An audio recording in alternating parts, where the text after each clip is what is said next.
The Iron Flute, Case 12. Sansho meets a student. One day, Sansho Ennen addressed his monks. If a student comes, I go out to meet that person, but with no intention of helping.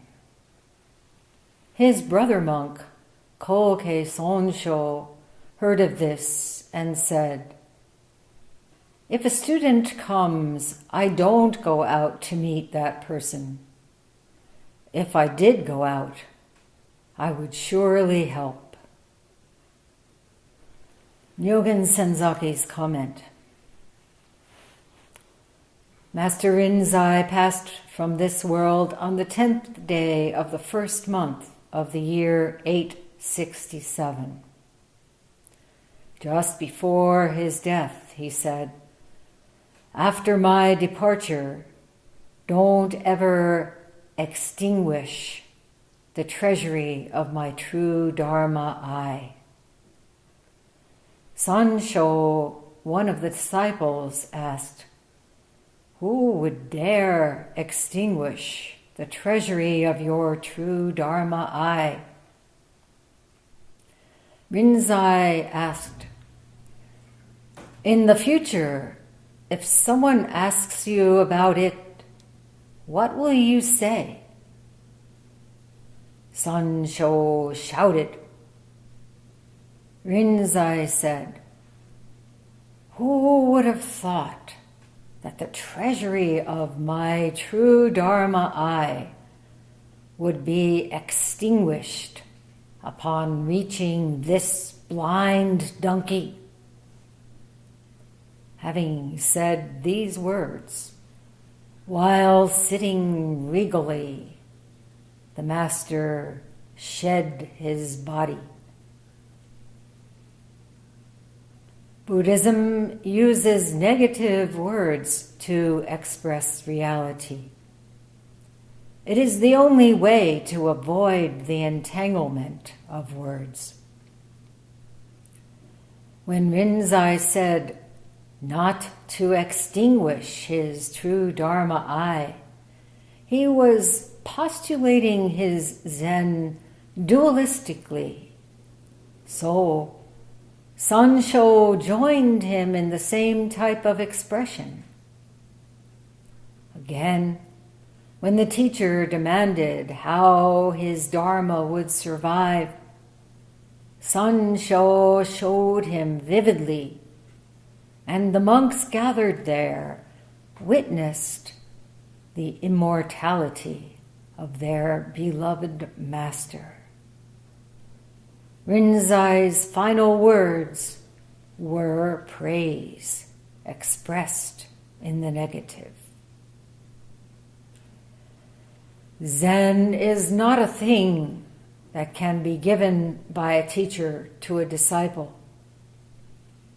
The flame of a candle may be put out by the wind, but when conditions are ripe, it will burn again, emitting the same light as before. Is it not the same continuous flame after all? Sansho was not the only one to attain Rinzai's Zen, but he was brave enough to actualize it in front of his dying teacher. The treasury of the true Dharma eye was his. As for the koan of the story, we know that the best help to be gotten from Zen is no help.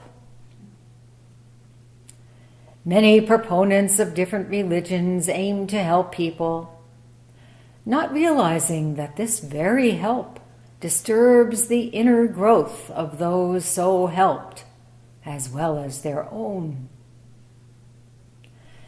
As sunshine fills the garden, so Sansho could meet a student with no thought of giving assistance. Such an admirable mood of tranquil, loving kindness. Koke expressed his Zen in the positive, not in contradiction to Sansho, but in support of him from the opposite point of view. The positive without the negative may face danger.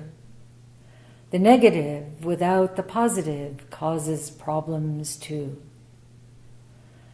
Koke probably intended to hold the reins over the blind donkey. But I say, here, brother, watch your step. There is a ditch in front of you. Genro's comment. One brother says no, and the other says yes. Thus they carry on the business their father left them, improving it and making it prosper. The Yellow River runs 1,000 miles to the north, then turns to the east and flows ceaselessly. No matter how it bends and turns, its water comes from the source in Kunlun Mountain.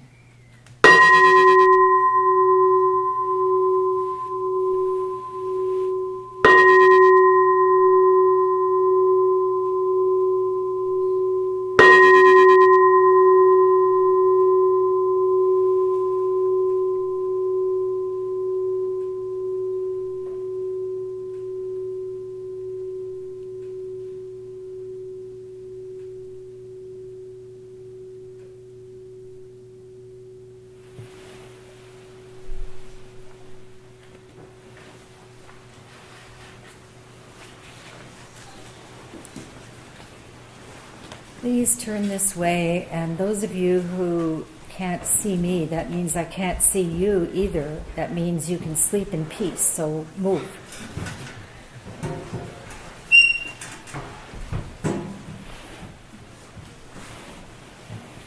Somebody's on a chair in front of you, you just have to get another spot.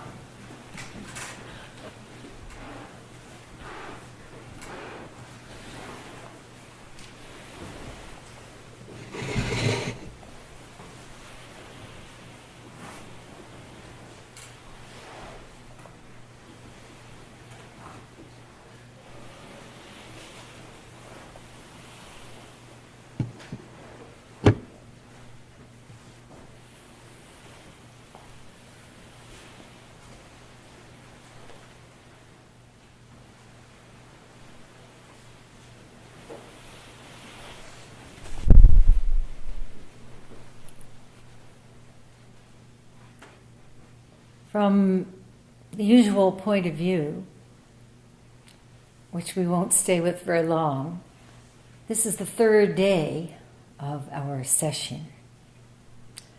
But as I said, Rohat's session is considered as one day. What is the meaning of this one day?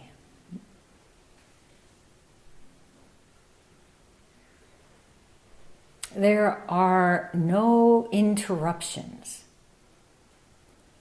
There is no taking a break. Traditionally, and in many monasteries in Japan, no one goes to lie down. Sleeping is done in the zendo not just the way you do it, but also at night. Sitting. And traditionally, we don't seek some comfort like a shower. We don't shave. So in the first years here, we didn't shower, but people didn't really like that. And there wasn't enough incense. So some modification. And everybody sitting late may take a break and lie down at night. In first Rojas session here, must have been December 1974, we were in the Jurakuan Zendo. And I really remember very little about this session except Edo Roshi saying, "Don't lie down." He said, well, you can lean back against the wall in your room if you really need to. I found I really needed to.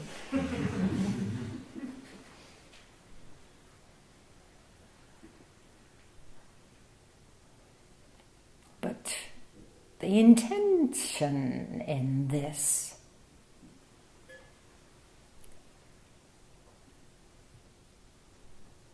kind of extremity is needed for us to really go beyond the sneaky ties that bind.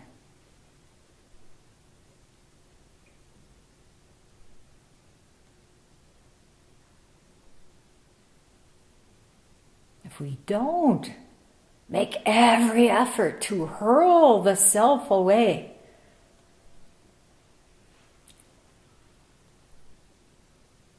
it seems to come back all the more strongly.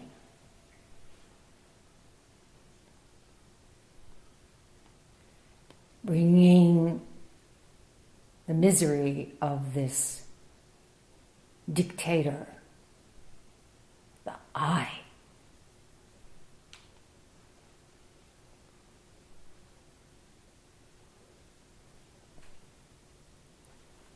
Someone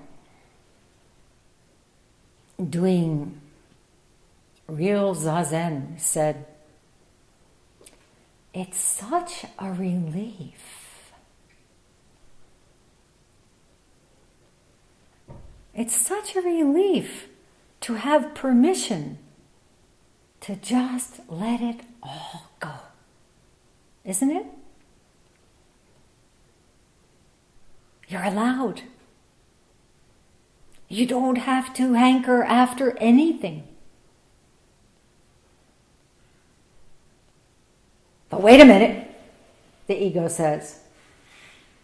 Aren't you forgetting? Well, what about then? Or after this? It's quite fierce in its defense of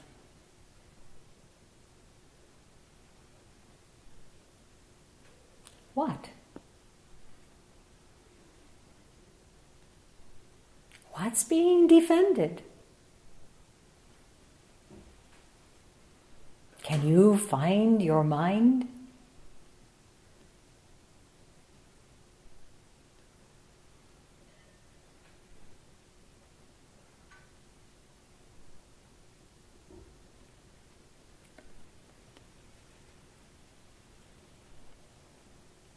Someone else said, there are moments where it does drop away. It does. And then things keep coming back. We're so adept at, by the way, this is the correct pronunciation of that word used this way. We are adept at shoring up our selfhood. We are adepts when we drop it.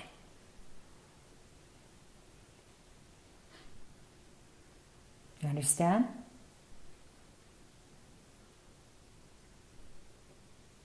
Hey.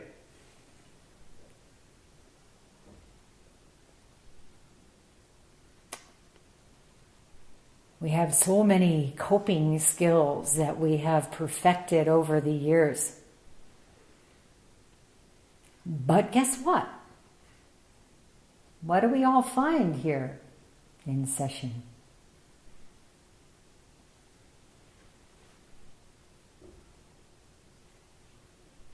These coping skills are our biggest impediments.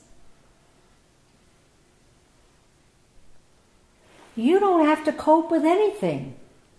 Look, it's all taken care of. He has to cope. He's asleep. He's coping so much. Oh, he woke up.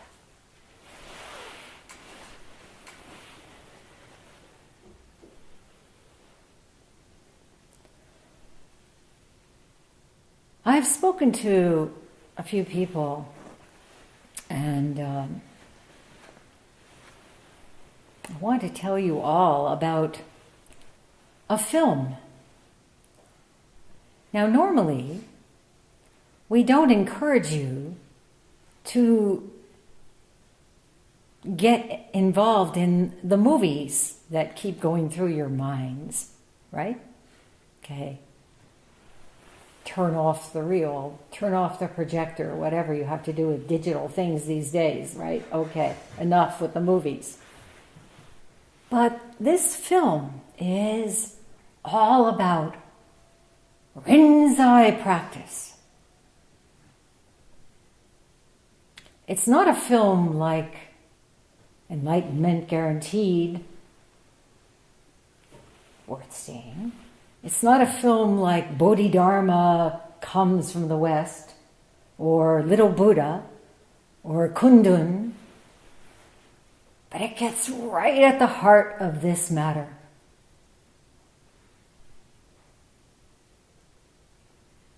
From the title on, it's called All is Lost. How many of you have seen it?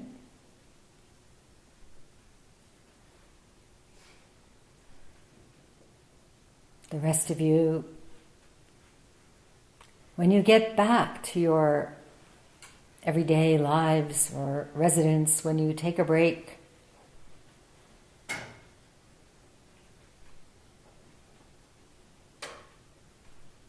please do see it. It's about a man who has quite a remarkable sailing ship, a boat that has everything in it that you could possibly need to go on a solo sail. And he's in the Indian Ocean. This man is played by Robert Redford, who is on screen for all 100 minutes and only says one word.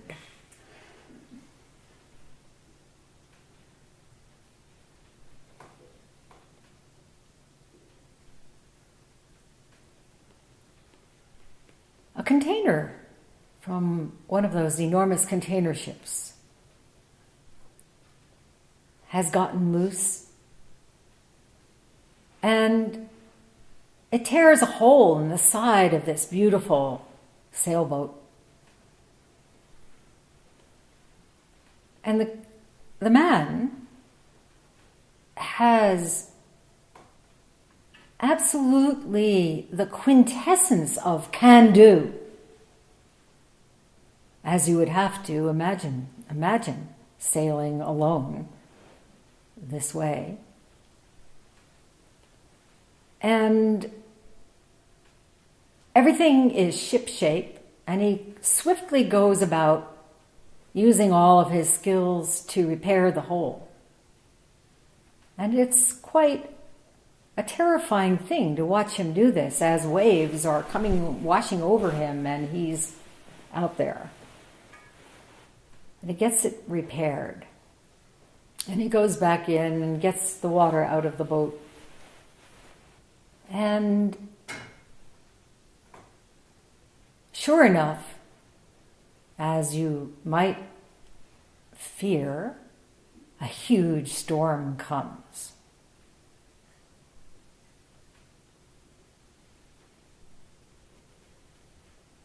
And quite a lot of the rest of the film is how he's trying to shore up, trying to save this boat and himself as this storm rages and the boat fills with water until only from here is without water. And he has his lifeboat, and it's tied up to the boat outside on the crashing waves, and he brings everything out that he'll need. And he still has this amazing, just whatever is needed, whatever I have to do, I will do it. Incredible coping skills.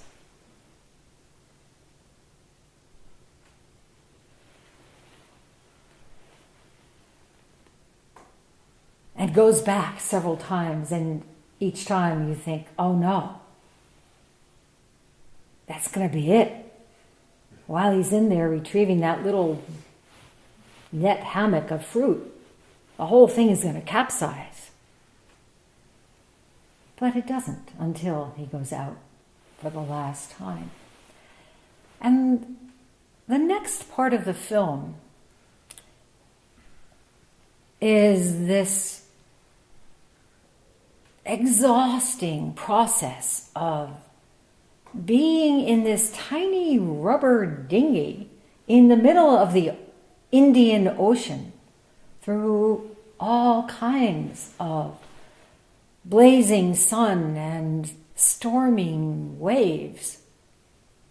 And he learns how to navigate by celestial navigation and figuring out with his water-drenched map where the shipping channel is. All possibility of rescue depends on his finding a ship. So what happens? The ship comes. It's starting flares. The ship comes closer. Flares. Ship comes closer. Ship is filled with shipping containers. No humans. There must be some humans, but they are in front of a computer somewhere far away from any possibility of noticing this little yellow lifeboat. The ship passes.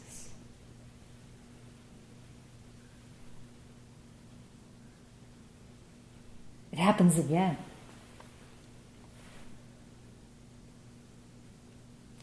And finally, this feeling that no matter what, we can hold on to some shred, some way of keeping it together.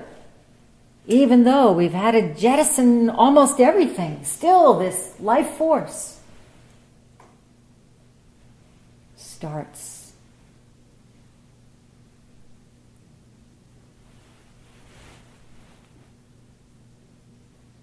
to ebb away.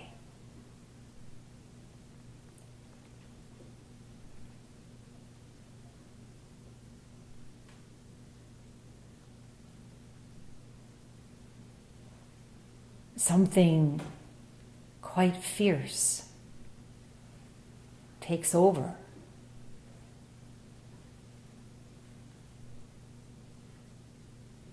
Recognition.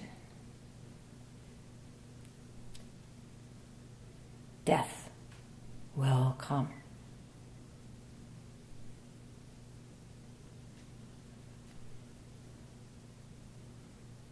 And just when all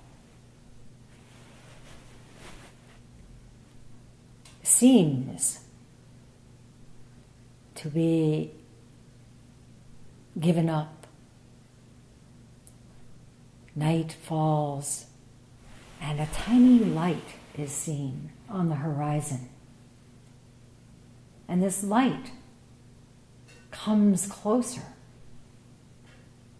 And the man realizes there's a fishing boat, a small fishing boat with a human being that may see. And he starts firing off all of his flares.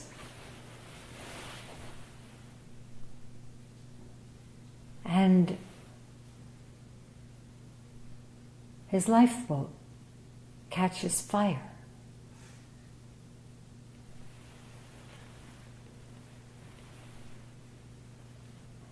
And at that, goes into the sea, down, down, down. And all we see is this ring of fire.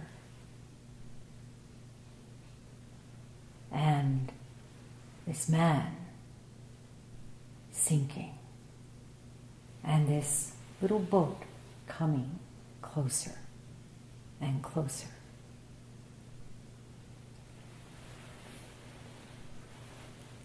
Well, I've told you almost everything except the ending, which I won't tell you. But truly, it is a remarkable experience. Finally, nothing is left. Burned up. This is Rinzai's deprivation. This is our mind at Rohat's session. There is no small amelioration, no little adjustment, no conditional, okay, maybe if I just do it a little bit over here or a little bit over there, it'll feel better. No.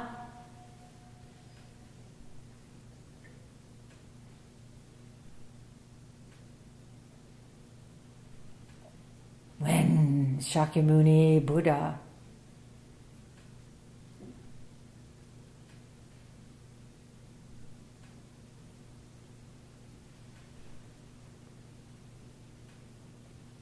experienced nirvana, he said, "All the rafters are broken. The ridgepole of the ego is surrendered.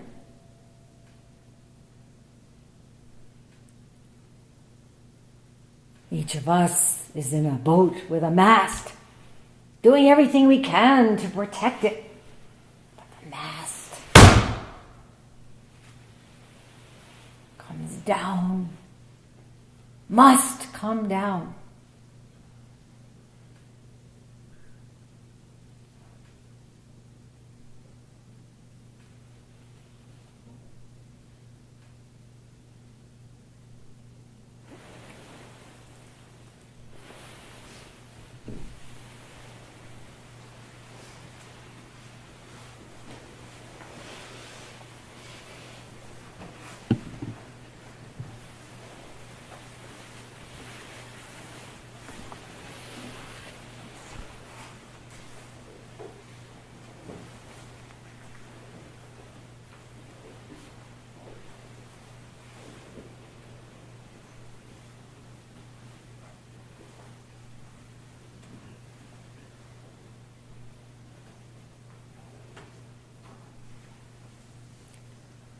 Well, let's meet Sansho and Koke.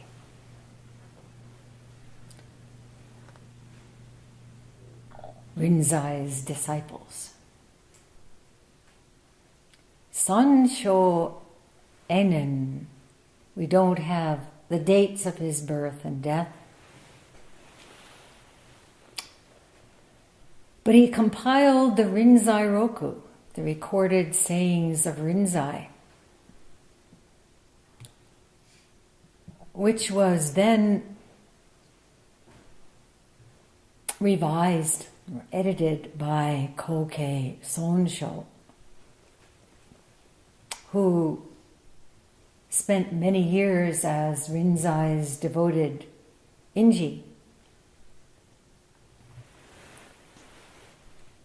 Rinzai had 22 Dharma heirs, but only the line through Koke Sansho continued and flourished,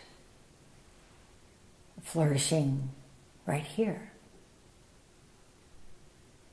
Koke's Dharma heir was Nanin Egyo, who transmitted to Fuketsu Ensho and on down to successive Chinese and Japanese masters whose names we chant every evening.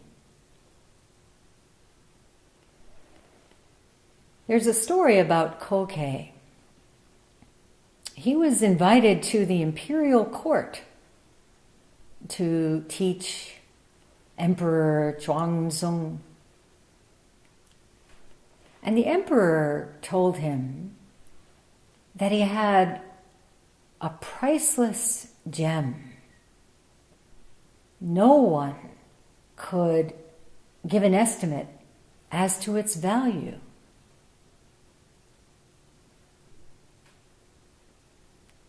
Now, what was he talking about?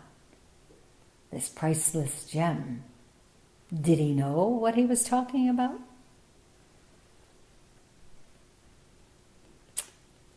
Well, Koke asked him to show it to him. And the emperor did.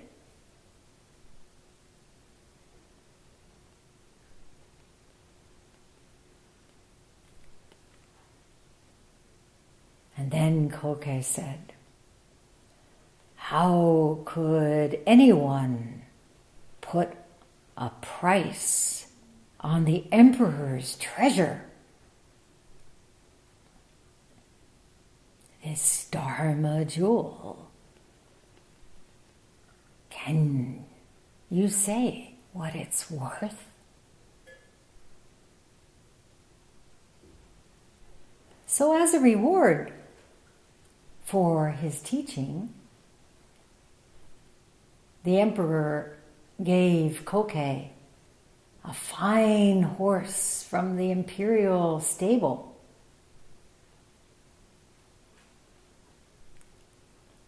What a wonderful steed. Koke rode off on this horse, but something startled it, and he was thrown and broke his foot. Back at the temple, he had the head monk make him a walking stick. And he went hobbling down the corridor. And he asked the monks, "Do you recognize me?" The monks replied, "How could we not recognize you?" Koke said, "Dharma Master Foot can speak, but he can't walk." He used words to teach, became crippled. Instant karma. Then he asked his attendant to ring the bell and assemble the monks. in the Dharma hall. He asked them, "Do you recognize me? What do you see in this broken form? Do you see my original wholeness?" No one knew what to say. He threw down his walking stick and, sitting upright, passed away, shed his body.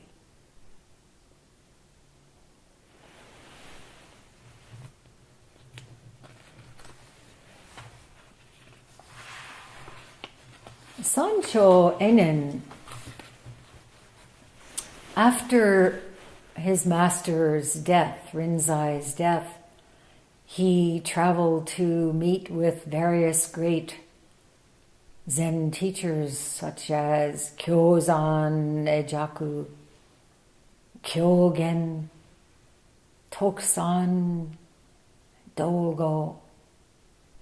And in the Blue Cliff record, case 68, there's an encounter with Kyozan Ejaku, who asked Sansho Enen upon his arrival, "What's your name?" He replied, "Ejaku." Kyozan said, "Ejaku is my name." Sansho, "Oh, my name is Enen." And Kyozan laughed heartily. These personal names,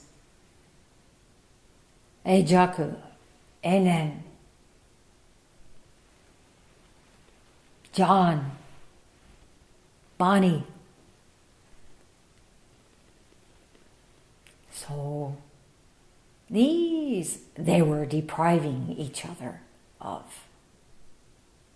Of course, Kyozan would have known Sansho's name when he arrived, but tests him, and Sansho, "Okay, if you deprive me of my personhood, I'll deprive you of yours." So both these masters holding fast, and then each comes forth, each lets go. This very name, Ejaku, Enen, this very person, so remarkable, so individual, unique, shining alone.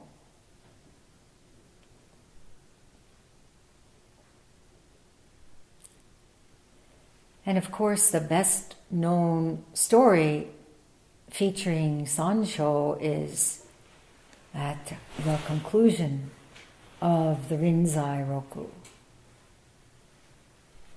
which is told by Nyogen Senzaki in his comment.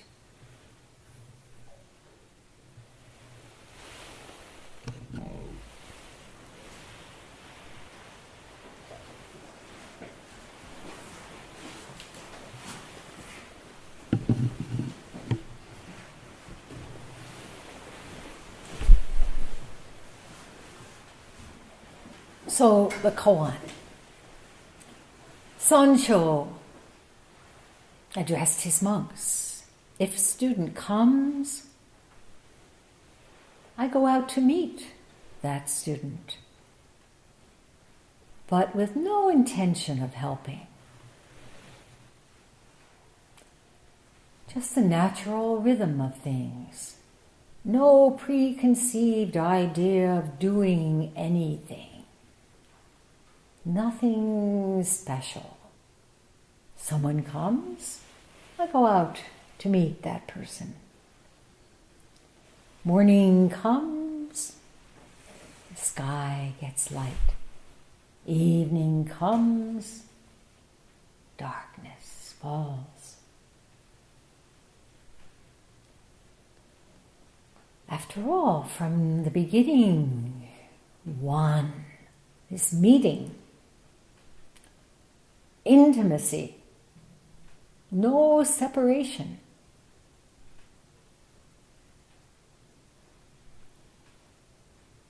Just being. Rinzai's Buji. There is nothing to do, nothing to help, nothing to fix, nothing to teach.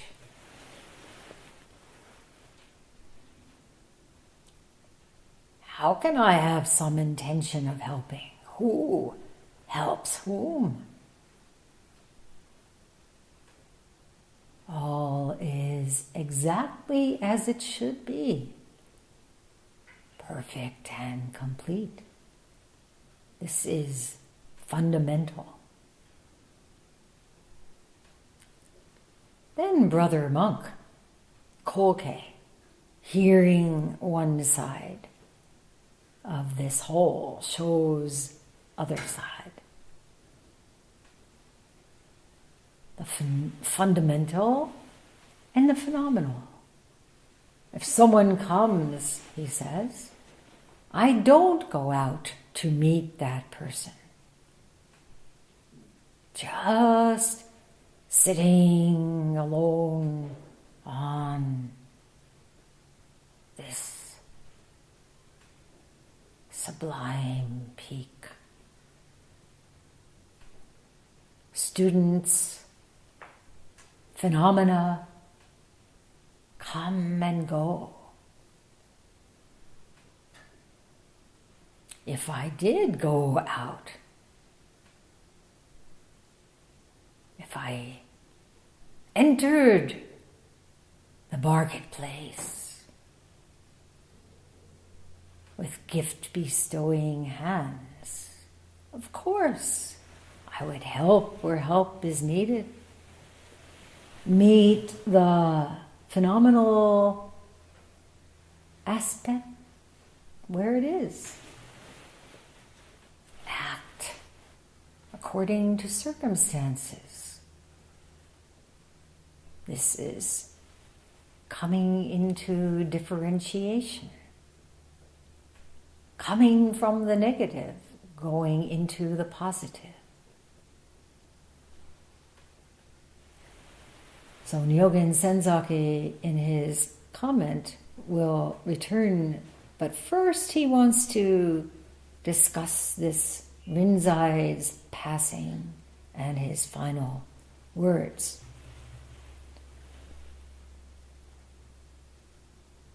Just before his death, he said, after my departure, don't ever extinguish the treasury of my true Dharma eye. And then Sansho asked, who would dare extinguish the treasury of your true Dharma eye? Like Koke's question to the emperor, how could anyone put a price on this precious jewel? Rinzai's lifetime of precious teachings passed down to us here. We've received them and we feel, we must uphold, we must esteem, like 10th precept.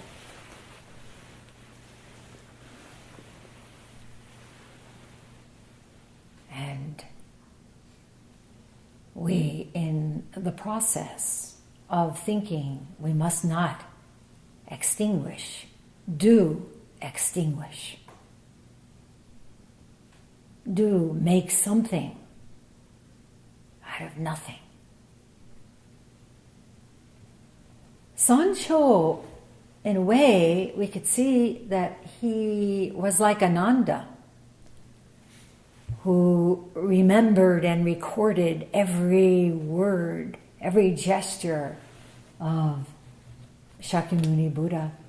But perhaps because of that, was not able to see for himself, to awaken for himself until long after the Buddha's passing.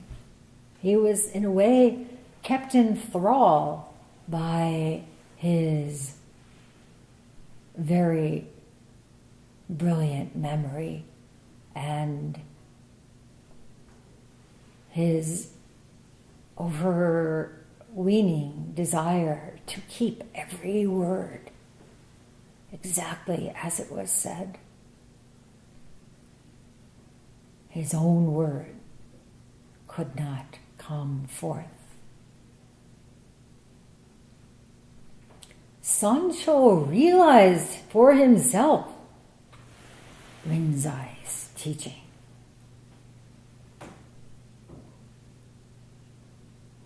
What is the teaching? The most important teaching, one might say, in all of the book of Rinzai. When you attain genuine insight, then indeed, that's all. So Rinzai sets a trap for Sansho. Don't ever extinguish the treasury of my true Dharma eye. This talking of upholding it or not extinguishing it already goes against it. This dualistic trap. And Sansho replies in kind, who would dare? Matching Rinzai's expression beautifully. Okay then, Rinzai sets a further trap. If someone asks you in the future, after I'm gone, if he asks you, what was my teaching all about? How will you carry it forth? Speak.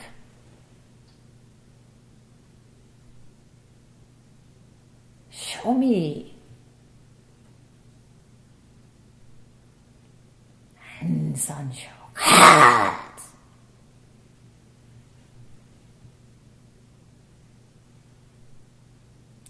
And this shout,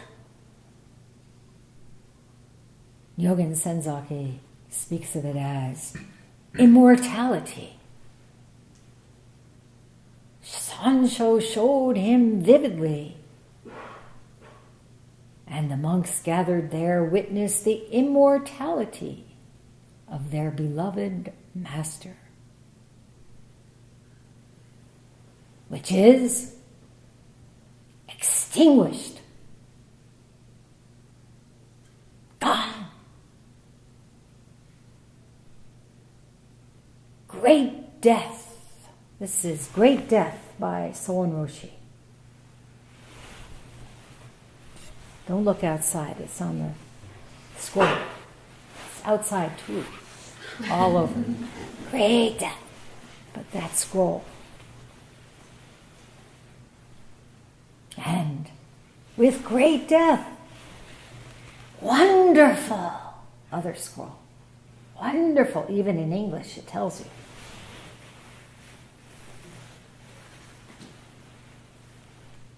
Thus, Buddha's teachings, Rinzai's teachings, alive, free, completely of this moment right here.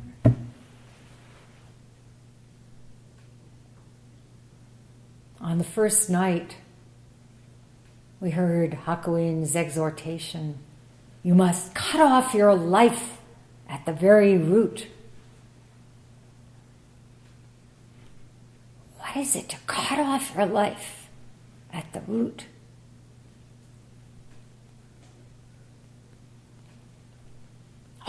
is lost, then great life, everything, God, everything, radiantly present.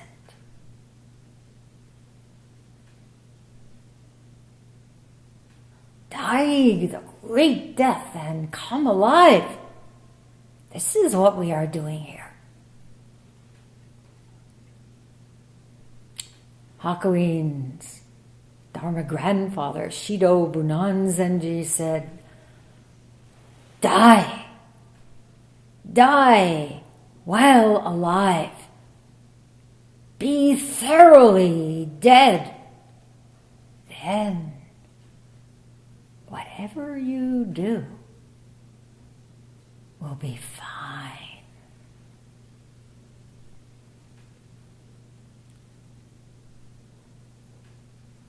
Of course, he's not speaking about physical body suicide, right? Please don't misunderstand. But whatever we do, and we are not encrusted with all that ego grasping, all those concepts, when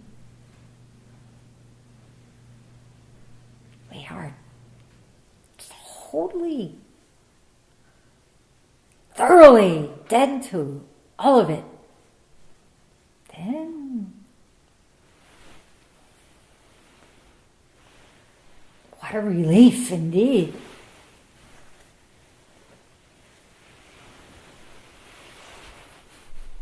Of course, sometimes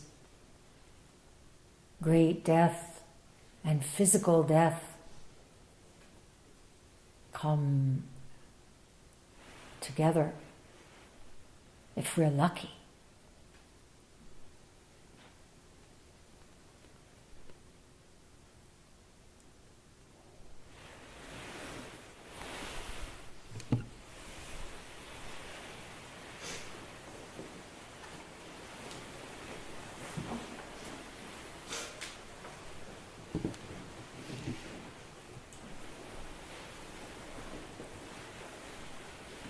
Yoji was talking the other day about Donge, John Haber, and I was remembering being at Rohatsu together, his last Rohatsu, 91.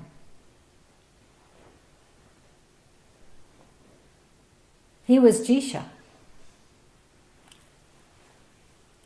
And he had been having really bad fevers.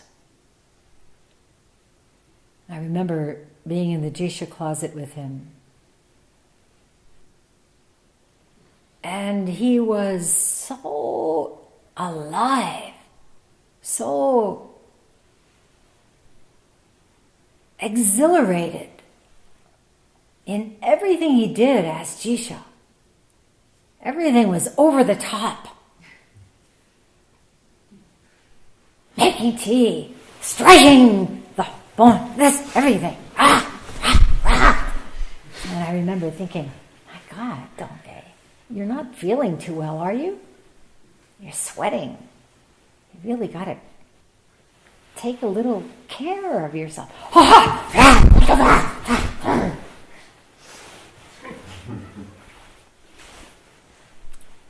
And soon after Rohatsu ended, he was hospitalized with 3 kinds of pneumonia.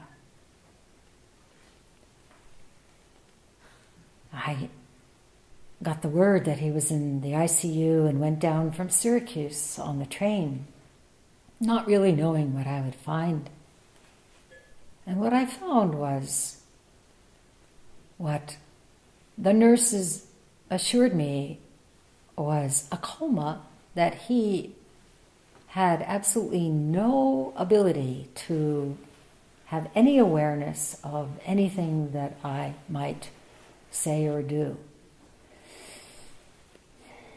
But some of you have been in situations like this, and you know that that's not true. His brother had been there railing at him. You have to breathe on your own, damn it!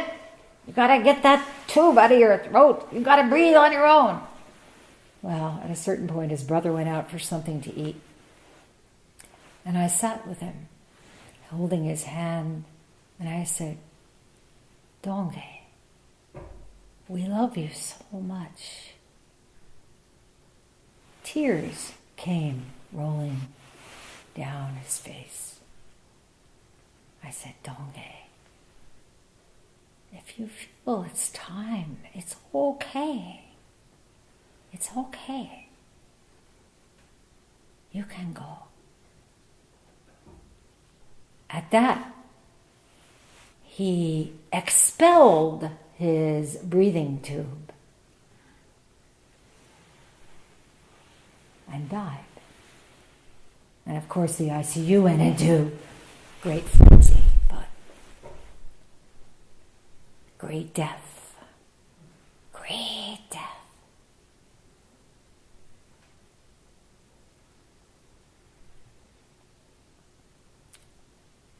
Died as he lived. Lived in his dying.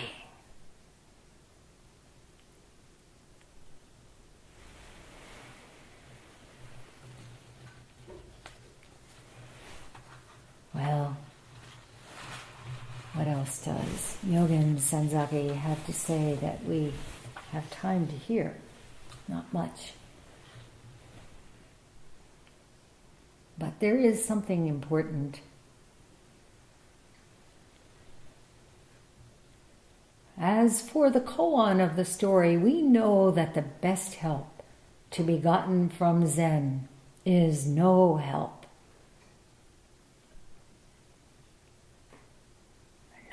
No help.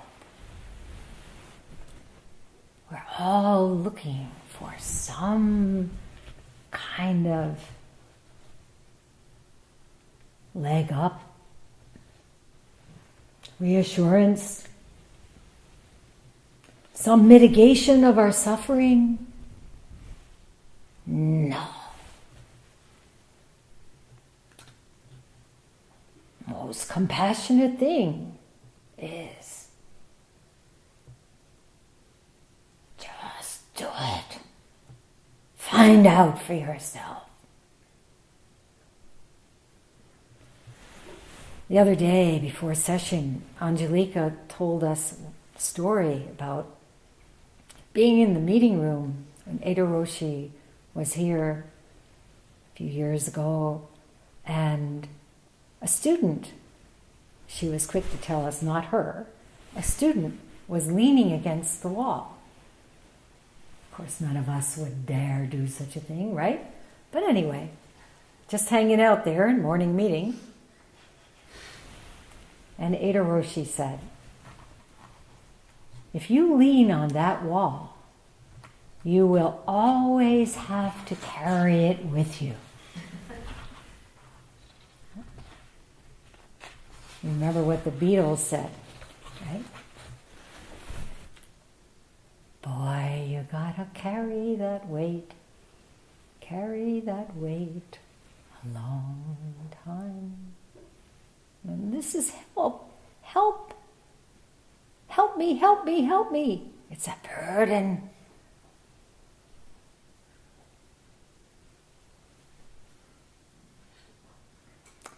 Diamond Sutra, on the 5th day we'll hear the reading. If the mind depends on anything, it will have no sure haven. This is the true meaning of Tisarana. True refuge, no dependence.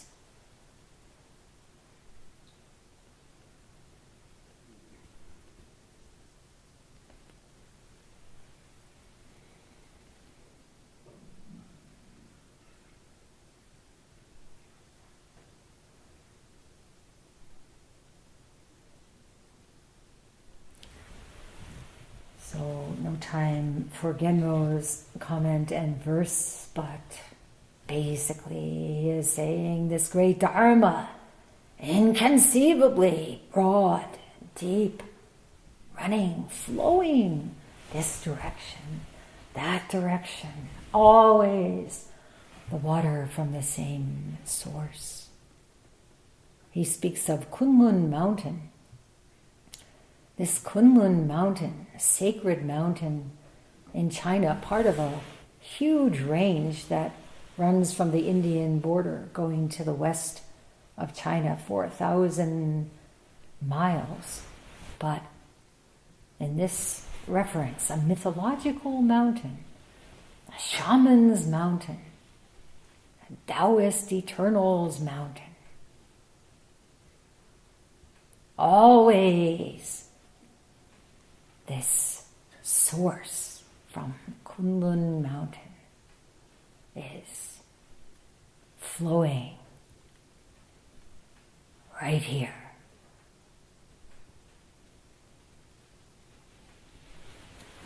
So I want to end with what we heard last night from Master Hakuin. You who practice the way, first of all, must have a great vow. This is essential. We can't do this without a great vow. Maybe you've tried it. Anytime you're feeling self-pity or irritation or self-recrimination, immediately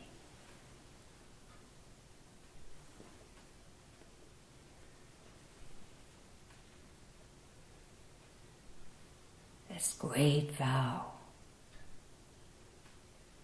to awaken.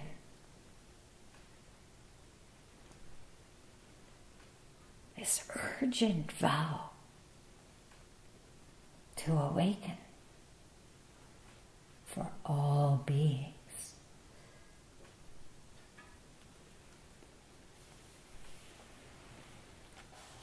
And he ended that section, nen after nen. If you don't run away, there are so many ways of running. In any one sitting, how many times have you fled?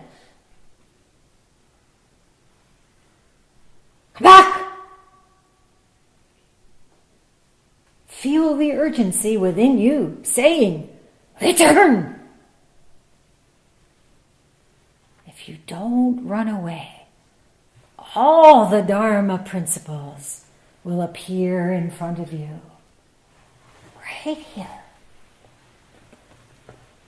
Then attainment of supreme bodhi, supreme enlightenment, your own true mind, is as simple a matter as picking up a piece of dust.